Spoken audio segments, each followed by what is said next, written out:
Video کو like کر کے آگے شیئر ضرور کر دینا۔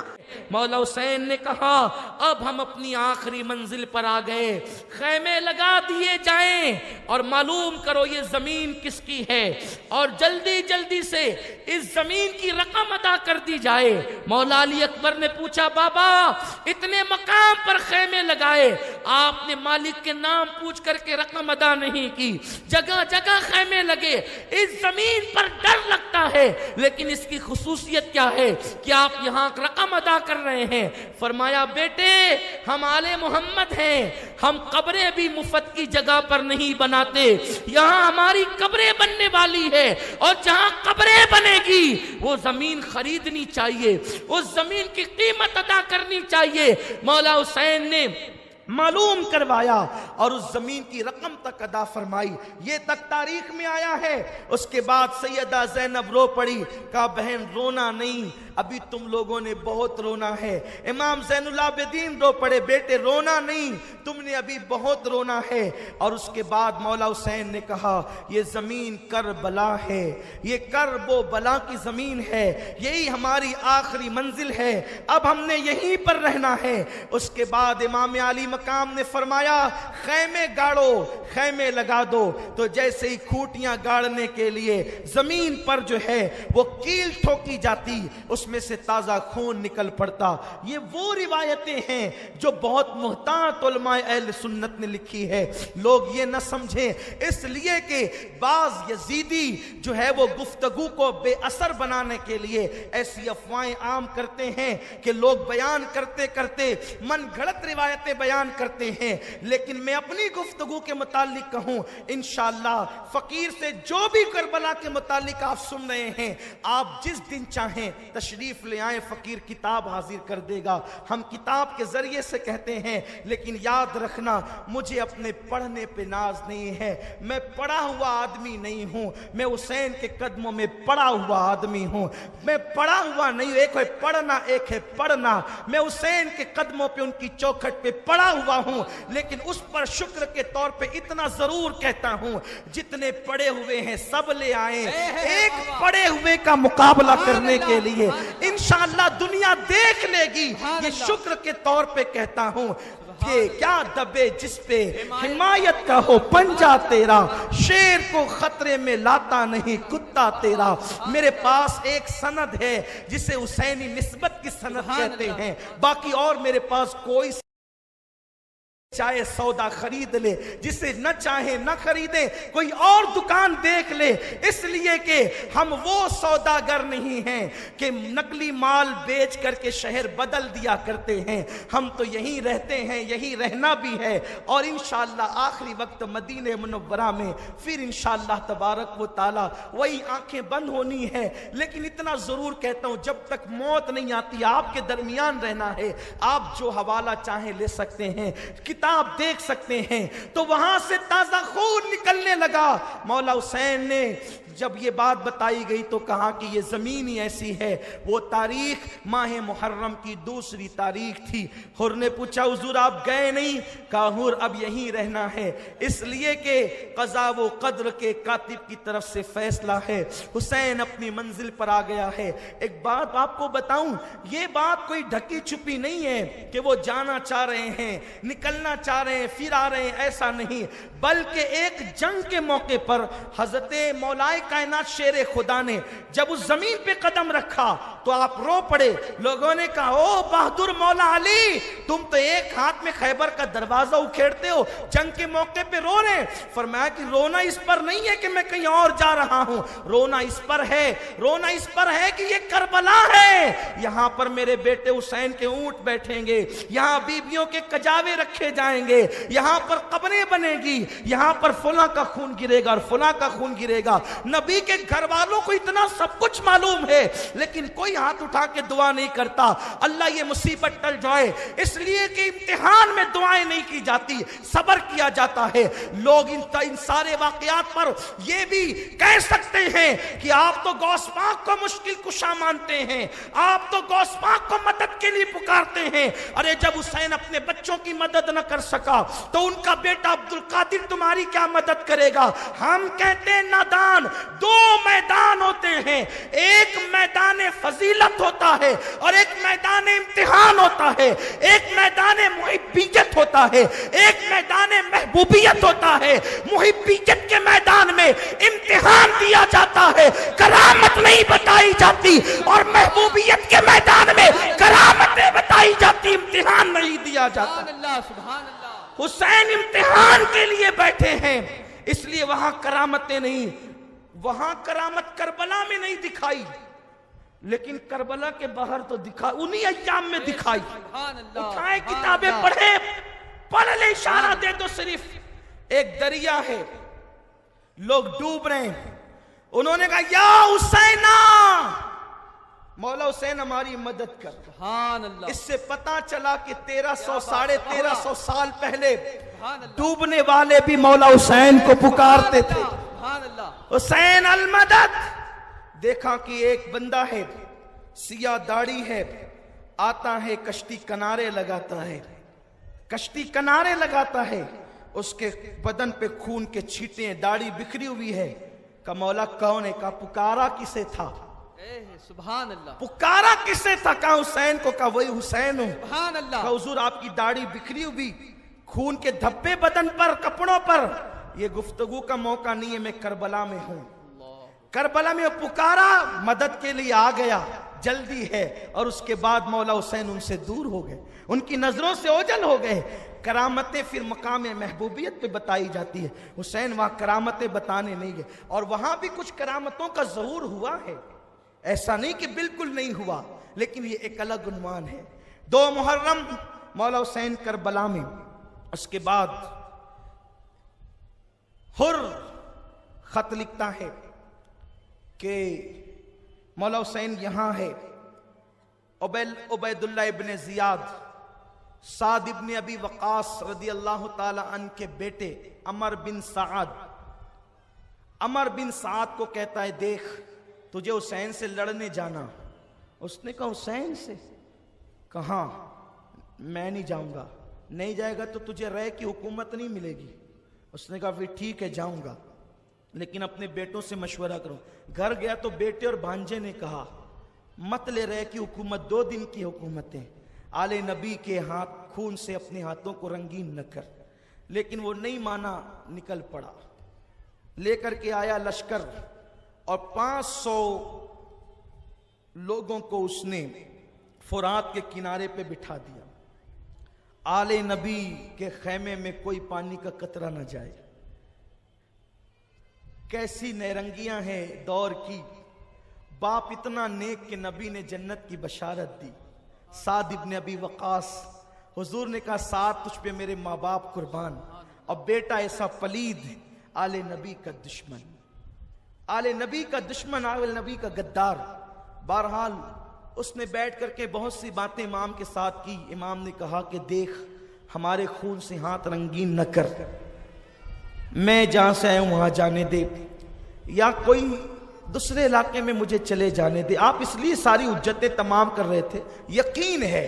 ابن عباس کہتے ہیں حضور کے گھر کے بچے بچے کو یقین تھا کہ حسین کربلا میں شہید ہوں گے، لیکن امام یہ ساری باتیں اس لیے کر رہے تھے تاکہ ہمارے بعد جب کوئی کربلا بیان کرے گا اسے کوئی دشواری نہ ہو، یہ سارا پکچر صاف ہو جائے، سارا معاملہ کلیئر ہو جائے۔ اور اس کے بعد امام عرش مقام نے اس کو بات لکھی تو اس نے ابن زیاد کو خط لکھا۔ ابن زیاد امام یہ کہتے ہیں، ابن زیاد نے بھی سوچا چلو ٹھیک ہی ہے، کوئی بات، کچھ نہ کچھ صلح کا راستہ نکل جائے، لیکن وہاں پر ایک بدبخت بیٹھا تھا، شمر ابن ذل جوشن، یہ چتکبرا کتا تھا، یہ کوڑی تھا، کوڑی۔ حضور کی حدیث میں آیا ہے، آقا فرماتے ہیں میں نے خواب دیکھا کہ میرے خون میں ایک چتکبرا کتا، کوڑی کتا جو ہے وہ منہ ڈالتا ہے۔ صحابہ نے پوچھا حضور اس کی تعبیر کیا ہے؟ فرمایا کہ ایک ایسا شخص ہوگا جس کے بدن پہ کوڑ ہوگا، چتکبرا ہوگا وہ، اور وہ میرے حسین کو شہید کرے گا۔ وہ وہاں بیٹھا ہوا تھا، یعنی سارے گنڈے، نکمے، لپھنگے سب جمع ہو گئے یزید کے خیمے میں، اور سارے پارسا حسین کے ساتھ، اور آج بھی پارسائی حسین کے ساتھ، سبحان اللہ، اور آج کے لپھنگے بھی یزید کے ساتھ، کسی کو کچھ کہنے کی ضرورت نہیں ہے۔ ہر دور میں لفنگوں کی پہچان یہ ہے کہ وہ یزید کے ہی خطبے پڑھتے رہے، اور ہر دور کے شریفوں کی پہچان یہ ہے کہ وہ حسین کے خطبے پڑھتے رہے۔ اسی لیے تو میرے اللہ نے نماز میں بھی کہا کہ تم جب بیٹھ جاؤ میری عبادت کر کے تو پھر میرے نبی پہ بھی درود پڑھو اور آل نبی پہ بھی درود پڑھو۔ سبحان اللہ سبحان اللہ۔ لیکن لوگوں کو عقل تو آئے، نماز میں درود پڑھتے، نماز کے باہر لڑتے ہیں۔ یہی وہ بھی کر رہے تھے، نماز کے اندر درود پڑھتے تھے، اللہم صلی علی محمد و آل محمد۔ یہ آل محمد کون ہے ذرا کوئی یہ تو بتائے۔ ہر دور میں اللہ نے دور کے آل محمد کے ساتھ تمہیں آزمایا ہے، اس لیے درود نماز میں پڑھ کے باہر نہ لڑنا، ورنہ تمہاری عبادتیں تمہارے منہ پہ پھینک ماری جائے گی۔ مولا حسین کی طرف سے جب باتیں کی ابن سعد کے پاس، وہ شقی ابن سعد خط لکھتا ابن زیاد کو، ابن زیاد کے پاس شمر بیٹھا تھا، اس پلید نے کہا اگر حسین تیرے ہاتھوں سے یوں ہی نکل جائیں گے تو ذلیل ہوگا، کوئی عزت نہیں ملے گی تیری، انہیں پکڑ قتل کر یا پکڑ کر یزید تک پہنچا تب تیری عزت ملے گی۔ اس نے کہا اچھا، مشیر بھی اچھے چاہیے، غلط مشورہ دینے والے لوگ بہت بہکاتے ہیں۔ اللہ تعالیٰ جب کسی کو تباہ کرتا ہے تو اس کے ارد گرد غلط مشیروں کا جمگٹا لگ جاتا ہے۔ اللہ کی پناہ چاہتے ہیں برے ساتھیوں کی برائی سے، اللہ کی پناہ چاہتے ہیں غلط مشورہ دینے والوں کے مشورے سے۔ بہرحال شمر آیا، آنے کے بعد 7ویں محرم سے ہی تنا تنی شروع ہو گئی۔ بالآخر 9ویں محرم کو انہوں نے جنگ کا بغل بجا دیا۔ 22,000 کا لشکر ایک طرف، دوسری طرف 72 نفوس قدسیہ، 72 لوگ، ان میں بچے بھی ہیں، بیمار بھی ہے، 80 سال کا بوڑھا بھی ہے۔ حبیب ابن مظاہر کی شکل میں 80 سال کا بوڑھا، علی اصغر کی شکل میں 6 مہینے کا بچہ۔ اصغر جب نکلے تھے تو 1 مہینے کے تھے اور اب ان کی عمر 6 مہینے ہو رہی ہے۔ مولا حسین تلوار پر ٹیک لگا کر یوں بیٹھے ہیں، آنکھ بند ہو گئی ہے۔ خواب میں کیا دیکھا؟ نانا جان تشریف لائے۔ حسین مایوس ہے میرے بیٹے؟ اس کی نانا دیکھیں نا آپ کی امت کتنی ستاتی ہے۔ ارشاد ہوا حسین غم نہ کر، کل آ کر ملاقات ہوگی، کل حوض کوثر پہ آ کے مل لینا۔ آنکھ کھلی، آنکھ سے آنسو آ گئے۔ ادھم مچی ہوئی تھی۔ مولا حسین نے فرمایا عباس جا کر دیکھو یہ ادھم کیسی۔ عرض کی آقا یہ لڑنے کے لیے آ رہے ہیں۔ فرمایا کہ ان سے کہہ دو آج لڑائی نہیں ہوگی، 9 محرم ہے، آنے والی شب عاشور ہے، برکت والی رات ہے، رحمت والی رات ہے، اس لیے ہم عبادت کرنا چاہتے ہیں، تلاوت کرنا چاہتے ہیں، سجدے کرنا چاہتے ہیں، تاکہ زندگی کی آخری رات دل کھول کے سجدہ کر لیں۔ اے حسینیوں میں بھی تم سے کہنا چاہتا ہوں آج کی رات دھوم دھماکے اور خرافات، بدعات، اسلام کے مخالف کاموں میں نہ گزارو۔ یہ رات برکت والی ہے، مولا حسین نے اس کو عبادت کے لیے مانگا ہے، اس رات عبادت کرو۔ اس کے بعد پھر یہ وہ رات کو جب عبادت ہونے لگی خیمے آل رسول میں، کوئی تلاوت کر رہا ہے، کوئی سجدے کر رہا ہے، مولا حسین سبحان ربی الاعلیٰ کے نغمے گنگنا رہے ہیں، عبادتوں پہ عبادتیں ہو رہی ہے۔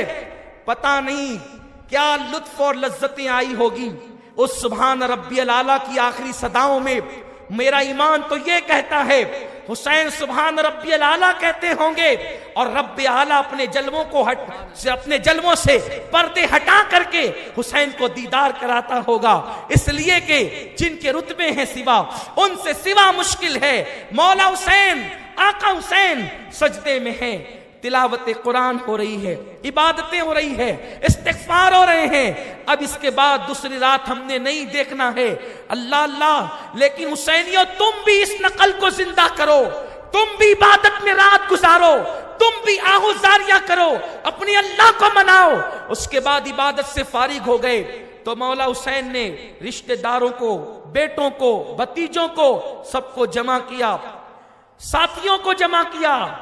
جلتا ہوا چراغ حسین نے بجھا دیا، فرمایا لوگو میرے خاندان والوں، میرے دوستوں، میرے بیٹوں، میرے بھتیجوں، میرے بھائیوں، اس لیے کہ مولا علی کی دوسری بیوی کے بیٹے بھی موجود تھے ساتھ میں، اگرچہ وہ فاطمہ کی اولاد نہ تھے لیکن سوتیلے بھائی تھے۔ حسین تیرے سوتیلے بھائیوں کو بھی میرا سلام ہو۔ وہاں سوتیلے بھائی یوسف کو کنویں میں ڈالتے ہیں، تیرے سوتیلے بھائیوں پہ میرے ماں باپ قربان، تجھ سے پہلے اپنی جان قربان کرتے ہیں۔ سب کو جمع کیا مولا حسین نے، فرمایا وہ سامنے 22,000 کا لشکر ہے اور وہ لوگ میرے خون کے پیاسے ہیں، میں نے چراغ بجھا دیا، ایک ایک آدمی ایک ایک کا ہاتھ پکڑ لے، یعنی جو میرا ساتھی ہے، وہ میرا صحابی ہے، وہ میرے رشتہ دار کا ہاتھ پکڑ لے اور ہاتھ پکڑ کر کے چپکے سے خیمے سے نکل جائے، میں کوئی شکایت نہیں کروں گا، کوئی شکوہ نہیں ہوگا، جلدی سے چلے جاؤ، اپنی جانیں نہ کھونا، اپنی جانوں پر بن آ گئی ہے، جاؤ، صرف وہ میرے خون کے پیاسے ہیں، میں جان دے دوں گا، وہ ٹھنڈے ہو جائیں گے۔ اس کے بعد چراغ بجھانے کے بعد دیر تک مولا حسین خاموش رہے، اور اس کے بعد جب چراغ جلا تو آنسوؤں کی لڑیاں تھی، خیمے میں ہچکیاں تھی۔ مولا حسین نے کہا تم گئے نہیں؟ کہا حسین کیسی بات کرتے ہیں، کل فاطمہ کو منہ کیا دکھائیں گے، مولا علی کو منہ کیا دکھائیں گے، یہی کہیں گے آپ کے بیٹے کو مصیبت میں چھوڑ کر بھاگ گئے تھے۔ مولا حسین ہمارے خون میں کا ایک بھی قطرہ جب تک باقی ہے ہم آپ پر آنچ نہیں آنے دیں گے، ہم بھاگنے اور جانے والے لوگ نہیں۔ تم سے پہلے کربلا میں ہمارے لاشیں گریں گے، تم سے پہلے کربلا میں ہماری جانیں کٹے گی، تم سے پہلے کربلا میں ہمارا خون بہے گا۔ میں کہتا ہوں ان کے فیصلے کو سلام، اگر وہ یہ فیصلہ نہ کرتے تو شاید معاذ اللہ آج اتنے احترام سے ان کا ذکر نہ ہوتا، اس شان سے ان کے تذکرے نہ ہوتے۔ اللہ اللہ، پھر یہ ہوا مولا حسین نے بڑی دعائیں دی، اور پھر اس کے بعد مولا حسین ان کے خیمے سے نکلے اور خواتین کے خیمے میں گئے، ساری صورتحال رکھی، زینب بے ہوش ہو کر گرتی ہے، شہربانوں کو کبھی سنبھالا دیتے ہیں، کبھی لیلا کو پکڑتے ہیں، کبھی سکینہ کو سنبھالا دیتے ہیں، عجیب حال ہے حسین کا امتحان، گھر میں الگ امتحان، باہر الگ امتحان۔ مولا حسین اللہ اکبر، پھر وہ 10ویں صبح آتی ہے جسے لوگ عاشور 61 ہجری کا دن کہتے ہیں، وہ خون والا سورج، وہ خون والی صبح، اللہ اکبر، جیسے ہی کربلا کی سرزمین پر سورج نے اس خون۔ ویڈیو اگر اچھا لگا ہو تو لائک کر کے شیئر ضرور کر دینا۔